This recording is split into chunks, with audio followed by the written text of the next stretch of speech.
বাজারের ওপর এক ব্যবসায়ীকে ধারালো অস্ত্রের কোপ বসানোর অভিযোগ উঠল এক যুবকের বিরুদ্ধে। রক্তাক্ত অবস্থায় দোকানের সামনেই লুটিয়ে পড়েন ওই ব্যবসায়ী। খবর পেয়ে রাতেই ঘটনাস্থলে আসে পুলিশ। হাসপাতালে নিয়ে যাওয়ার পথে মৃত্যু হয় সজল সাহা নামে ওই ব্যবসায়ীর। গোটা ঘটনা ঘিরে আতঙ্ক ছড়িয়ে পড়ে অন্যান্য ব্যবসায়ীদের মধ্যে। তড়িঘড়ি সব দোকানপাট বন্ধ করে দেন ব্যবসায়ীরা, যদিও পুলিশ আসার আগেই পালিয়ে যায় অভিযুক্ত। বৃহস্পতিবার রাত 10টা নাগাদ তুফানগঞ্জ 1 নম্বর ব্লকের মারুগঞ্জ গ্রাম পঞ্চায়েতের মারুগঞ্জ বাজারের ঘটনা। জানা গিয়েছে, মারুগঞ্জ বাজারের ওপরেই মুদিখানার দোকান সজলের। প্রতিদিনের মতো দোকান করছিলেন। রাতে পিছন ঘুরে দোকানের শাটার বন্ধ করছিলেন ওই ব্যবসায়ী। সেই সময় আচমকা ধারালো অস্ত্র নিয়ে তার দোকানের সামনে হাজির হয় এক যুবক। কেউ কিছু বুঝে ওঠার আগেই ওই ব্যবসায়ীর মাথায় ও বুকে দা দিয়ে কোপ বসানো হয়। কেউ কিছু বুঝে ওঠার আগেই পালিয়ে যায় অভিযুক্ত। এদিকে রক্তাক্ত অবস্থায় দোকানের সামনেই লুটিয়ে পড়েন ওই ব্যবসায়ী। পরে খবর পেয়ে রাতেই ঘটনাস্থলে আসে তুফানগঞ্জ থানার বিশাল পুলিশ বাহিনী। রক্তাক্ত অবস্থায় ব্যবসায়ীকে উদ্ধার করে নিয়ে যাওয়া হয় কোচবিহার মেডিকেল কলেজ ও হাসপাতালে যাওয়ার পথে মৃত্যু হয় ওই ব্যবসায়ীর। এদিকে গোটা ঘটনাকে ঘিরে আতঙ্ক ছড়িয়ে পড়েছে ব্যবসায়ীদের মধ্যে। তড়িঘড়ি দোকানপাট বন্ধ করে দেন। আচ্ছা, নিজের দোকানে আমি দোকানে মাল উঠাচ্ছি। কি হয়েছিল ঘটনাটা? বোঝা যায় নাই তো, মানে যেটা পরে বোঝা গেল যে একটা হাতিয়ার ওই দোকানদার ওর কাছ থেকে নিয়ে রেখে দিল, এইটুকু। আর কোনো লোকজনও ছিল না।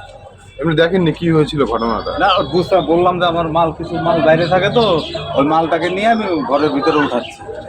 কি হয়েছিল, কি জানতে পারলেন পরে? জানতে পারলাম যে এরকম একটা ঘটনা ঘটে গেল, কি ঘটনা? যে এরা একটা হাতিয়ার দেয়া পাশের দোকানদার ছেলেটাকে ওইরকম আঘাত করছে।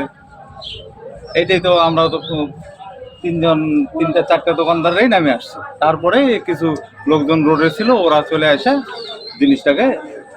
কেন আঘাত করলো এরকম কোনো জানা গেছে? না না না, এটা আমরা বলতে পারি না। শত্রুতা ছিল? ঠিক বলা মুশকিল, কারণ হলো এই ধরনের তো ওই ছেলেটার সঙ্গে কারোর এরকম নাই। মানে যাকে মারছে তার নাম কি? সজল সাহা। কি করে সে? ওই যে গ্রোসারি দোকান, মুদির দোকান, পাশেই দোকান। ঘটনাটা কটা নাগাদ ঘটে রাত্রে? 10টা 10-এর মতো টাইম হবে। যে মারছে তার কি নাম? তা জানি না। হ্যাঁ, আপনার নাম কি? আমার নাম চিন্তা ঘোষ। আপনিও কি ব্যবসায়ী? হ্যাঁ, এই যে ব্যবসায়ী। আমিও মুদির দোকানদার। এটা কি নাম বলে? চিন্তা ঘোষ।